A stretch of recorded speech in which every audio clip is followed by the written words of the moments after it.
the Doberman, Dave O'Poland. Putting it up. Angel Camaleon Achala.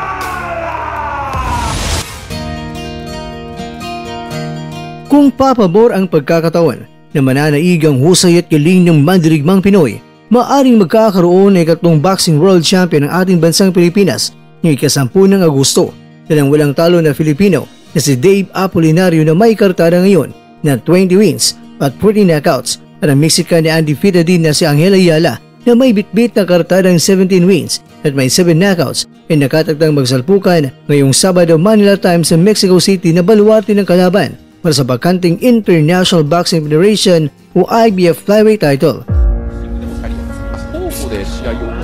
Ang pambato ba ng Pilipinas ang mananaig sa huli? Huwag Mexicano ang magwawagi. Isang hari lang ang usbong sa huli at may isang walang talo ang mamamaalam. Pangatlong boxing world champion na nga ba ang Doberman ng Pilipinas?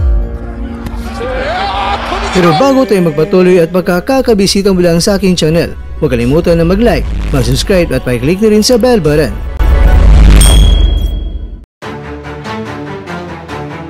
Naging bakante ang IBF World Title Belt nang binitawan ng unbeaten na si Jesse Bam Bam Rodriguez ang titulo noong Marso para umakyat sa junior bantamweight o sa 115 pounds division.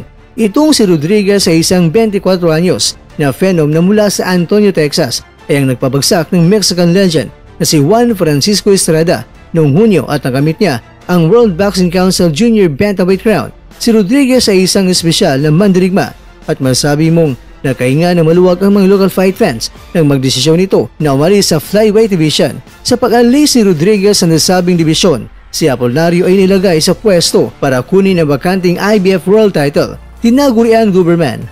Naging pro si Apolinario noong Hunyo 2017 at nagsimulang nabigyan ng pansin noong Hulyo 2022 na babagsakin niya ang South African si Gideon Botelezi sa isang round 1 lamang. At nasungkit niya ang International Boxing Organization o IBO flyweight title. Si Apolinario ay napakita ng kaanghangang lakas ng kanyang suntok na pinatumba itong si Botelezi sa isang napakadelikadong mga kombinasyon na binitawan ni Apolinario. Pero sa kabila ng kaanghangang tagumpay, ang titulong IBO ni Apolinario ay may halaga lamang na parang Mickey Mouse money dahil ang IBO ay hindi kabilang sa 4 na makinilalang governing body sa pro boxing na World Boxing Association o WBA, World Boxing Council o WBC, IBF o International Boxing Federation at ang WBO o World Boxing Organization. Kaya ang panalo ni Apolinario ay hindi rin medyo nakakuha ng atensyon ng media. Pero sa ngayon, ang kaliweting si Apolinario na 25 anyos ay nasa posisyon na ngayon na mag-win ng lehitimong titulo sa kanyang pagpupursige para sa bakanting korona ng IBF. Style-wise mga kakwento, ang kalabang Mexicano si Ayala ay isang matangkad at may manipis sa katawan at isang boxer puncher. Naka-score lamang siya ng 7 knockout sa 17 ng mga panalo. Ngunit huwag magkamali dahil siya hindi yung tipong mananatili lamang sa kanyang kinatatayuan. Dahil nagpapawalan nito si Ayala ng maraming mga jabs at magalaw rin ito sa ibabaw ng ring. Si Ayala ay mahilig na kumalabit ng mga uppercuts mula sa malayo at hindi sa malapitan, kaya nga ang discarding ito ay delikado. Then nagdudulot ito ng nakabukas ang kanyang ulo para sa mga counter shots ni Apolinario. Well, ito ay bintahin ng ating kaubayan. At ang depensa naman ni Ayala ay nag-iwan ng maraming mga butas dahil siya ay lumalaban sa isang stand-up na position. Halos hindi gumagalaw ang kanyang ulo. Kaya ito ang magandang pagkakataon ng ating kaubayan na samantalay nito dahil maganda ito na banatan kaagad ng mga overhand counters. Malinaw na itong si Apolinario ay may lamang sa lakas ng pagsuntok. Ngunit tila ba, may malabakal naman ang baba nitong si Ayala na kayang sumalo kaanuman kalakas ang bomba na natatanggap niya sa kanyang huling laban.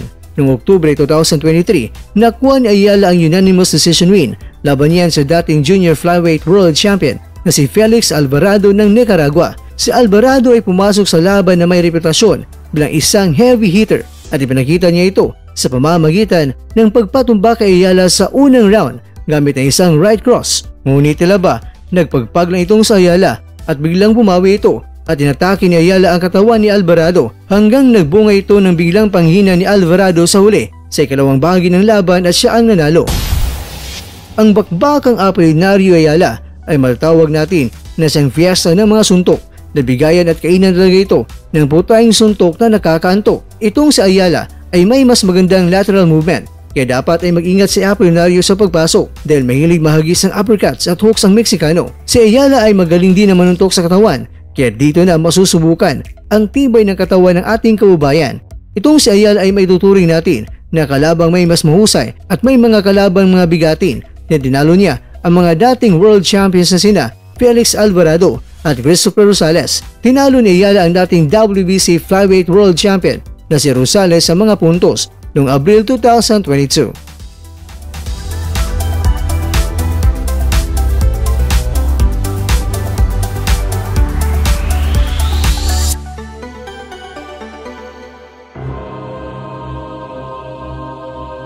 Mga kakwento, si Ayala ay lalaban sa harap ng marami niyang makababayan na tiyak magiging mataas ang kanyang motibasyon. Si Apolinario ganun pa man ay hindi isang hero sa pagkipaglaban sa teritoryo ng kalaban. Sa ngayon, daragdag kaya si Apolinario sa hanin ng mga Pinoy na World Champions at magkasama sina Melvin Gringo Jerusalem na WBC Minimumweight World Champion at Pedro Kidinral Taduran na hawak ang IBF Minimumweight World Title. Ngayong Sabado, August 10 na po, malalaman ang kasagutan. Kaya huwag natin kalimutan na si Apolinario ay isama natin sa ating mga dasal para ito ay kanyang mapagtagumpayan. Kaya naman, good luck sa ating pambansang Doberman.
At dyan, nagtatapos ang ating kwento.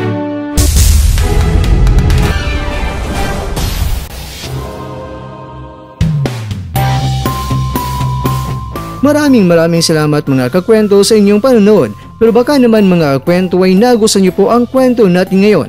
Baka pwede niyo po ako mabigyan dyan ng like, subscribe at pa-click na rin sa bell button. Pero bago tayo matapos mga kwento ay syempre, shoutout po muna tayo dyan sa ating mga kakwento. Kay kakwentong Gary Virano, kay kakwentong Capricorn, kay kakwentong Michael Patangan, at ikaw kakwentong nanonood ngayon, shoutout siya dyan. Bueno, hanggang dito na po muna ang ating kwentuhan. At abangan nyo lang po ating susunod na video. At dito lang po yan sa isang channel na kung saan maaring ito'y mga kwentong di pa na kwento sa inyo.